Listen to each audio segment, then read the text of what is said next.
नमस्कार। आज शुक्रवार है और शुक्रवार को दरअसल वादा था कि शुक्रवार को मिर्ज़ापुर का नया सीज़न आएगा। मिर्ज़ापुर का सीज़न 2 आ चुका है लेकिन शुक्रवार तो आज शाम हो रहा है, मैं आपसे बात कर रहा हूँ।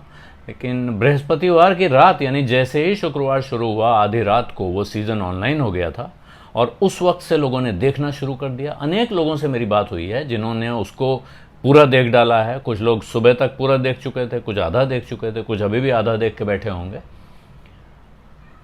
तो मैं भी उनमें से हूँ, मैंने भी उसको देखा है और अब मैं आपके साथ ये शेयर कर सकता हूँ कि क्या है मिर्ज़ापुर सीज़न 2 और क्या आपको उसे देखना चाहिए कि नहीं देखना चाहिए। आप मेरी राय सुनना चाहते हैं कि नहीं चाहते हैं मुझे पता नहीं है। बहुत से लोग इस पे अपनी राय बना के बैठे हैं कि उन्होंने तय कर रखा है कि उन्हें मिर्ज़ापुर देखना है कि नहीं देखना है।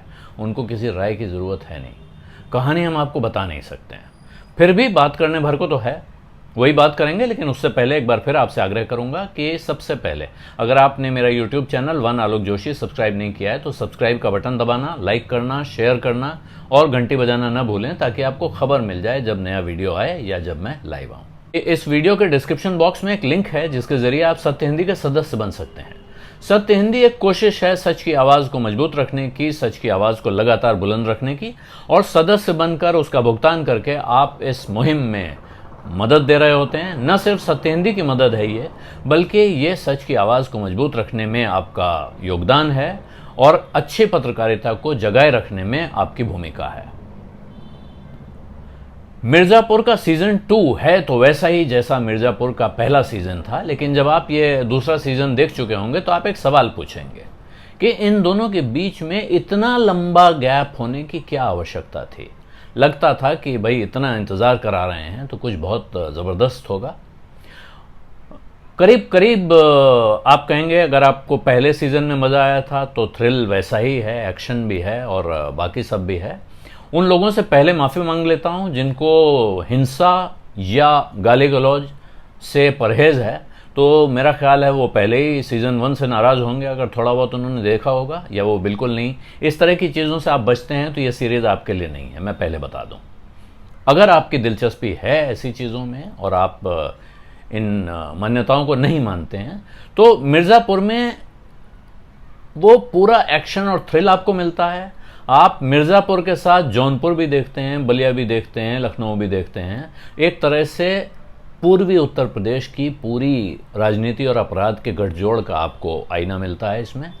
और इस बार की कहानी जहां चली है, जहां एक बहुत दिलचस्प मोड़ पे ख़त्म हुआ था पिछला सीज़न, समझ में नहीं आ रहा था कि आगे क्या होगा। ऐसा लगता था कि त्रिपाठियों का ख़ानदान ही अब राज करता रहेगा और इसको चुनौती देने वाला तो कोई बचेगा नहीं। कहानी वहाँ से आगे बढ़ी है और कहानी फिर एक दिलचस्प मोड़ तक पहुँच गई है। इससे लगता है कि अब अगले सीज़न का इंतज़ार करना पड़ेगा। लेकिन इस बीच वो सब है जो आपको बांध के रख सकता है, लेकिन फिर भी लगता है कि थोड़ा सा स्पीड और हो सकती थी। ये जो 10 एपिसोड का सीज़न बना है इसको 8 एपिसोड में निपटाया जा सकता था। मैं बहुत टेक्निकल डिटेल्स में जाना नहीं चाहता हूँ, वो मेरी जगह नहीं है। मैं उसका अधिकारी नहीं हूँ कि आपको उसकी सिनेमाटोग्राफी पर और उसके डायरेक्शन पर और उसके बाकी हिस्सों पे गौर करूँ या उस पर टिप्पणी करूँ। लेकिन आपको फोटोग्राफी देखकर मज़ा तो आएगा। आपको वो नज़ारा दिखता है और आपको लगेगा देखकर, जिन लोगों ने वो अंचल नहीं देखा है उत्तर प्रदेश का, उन्हें लगेगा कि भाई कुछ तो हमने लाइफ में मिस किया है। हमने मिर्ज़ापुर नहीं देखा, हमने बलिया नहीं देखा, हमने जौनपुर नहीं देखा। और ख़ास तौर पे इस वजह से भी कि यहाँ उन शहरों का वो हिस्सा दिखाया जा रहा है जो बहुत भव्य रौनक से भरा हुआ है, जिसमें जलवा है। ख़ास तौर पे क्योंकि हर जगह जो कहिए बाहुबली या बड़े पैसे वाले धन पशुओं की हवेलियाँ दिखाई जा रही हैं, वो देखकर आपको मज़ा आ सकता है अगर आप उस इलाके को जानते नहीं हैं। उस इलाके का जो सामान्य जीवन है, आम जनजीवन, वो आपको बहुत आम तो दिखता नहीं है। इसमें बहुत कम, थोड़ी सी झलक सी दिखती है। और कहानी आगे बढ़े इसके लिए इस बार कहानी में 2-3 साइड स्टोरीज जुड़ गई हैं। कुछ प्रेम कथाएं हैं, प्रेम कथाओं के साथ उनकी अपनी राजनीति और उनका अपना व्यापार का गणित भी जुड़ा हुआ है। लेकिन मज़े की बात यह है कि कहानी यहीं शुरू होती है और यहीं ख़त्म भी हो जाती है।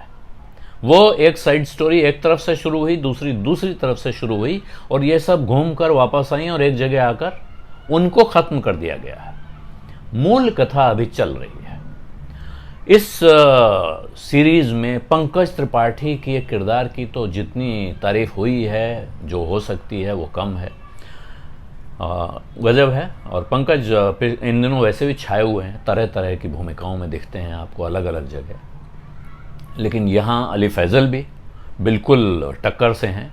आप अली फैज़ल को जिस किरदार में देखते हैं लगता है कि वैसे ही सटका हुआ आदमी है, उसी तरह का खुराफाती डॉन है।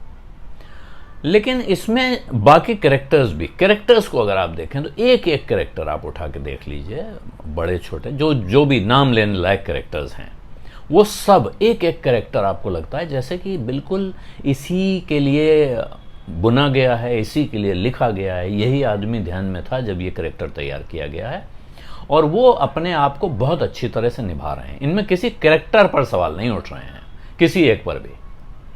मैं नाम सबके लूँ, बड़ी लंबी लिस्ट हो जाएगी, कुलभूषण खरबंदा की तारीफ में क्या कहा जाए, लेकिन ख़ास तौर पर महिला किरदार इस कहानी में जो आ रहे हैं और एक के बाद एक आ रहे हैं, और आने के साथ जो ट्विस्ट ला रहे हैं, उन्होंने भी इसमें एक अलग ट्विस्ट दिया है। हो सकता है डायरेक्टर की, लेखक की नज़र में कहीं फेमिनिज्म का एजेंडा भी हो, ऐसा मुझे लगता है, क्योंकि वो इस किस्से को एक तरह से मूल कहानी में गूंथते हैं। वो कॉन्स्पिरेसी थ्योरी है जिसको महल के अंदर की राजनीति कहा जा सकता है, लेकिन एक दो तीन अलग अलग किस्से, अलग अलग जगह अलग अलग किस्से हैं जहां महिलाओं की भूमिका है, महिलाओं का इस्तेमाल भी है, और महिलाएं कहानी को अपनी तरह से अपने अंदाज में आगे भी ले जा रही हैं। तो कुल मिलाकर पैकेज अच्छा है, मेरा ये कहना है। अगर आपकी दिलचस्पी है तो आप मेरा, और ज़्यादातर लोगों के बारे में मेरा पहले से ही ख्याल है कि वो इस बात का इंतज़ार नहीं कर रहे हैं कि कोई बताएगा तब वो देखेंगे या कोई बताएगा तब वो नहीं देखेंगे।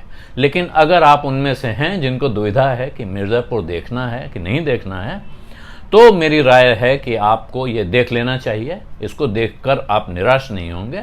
हाँ, ये ज़रूर है कि एक बार अगर आपने पहला सीज़न भी नहीं देखा है तो आप पहले सीज़न 1 देखेंगे, फिर सीज़न 2 देखेंगे, और उसके बाद आप उलझ के रह जाएंगे। आप सीज़न 3 का इंतज़ार करने लगेंगे।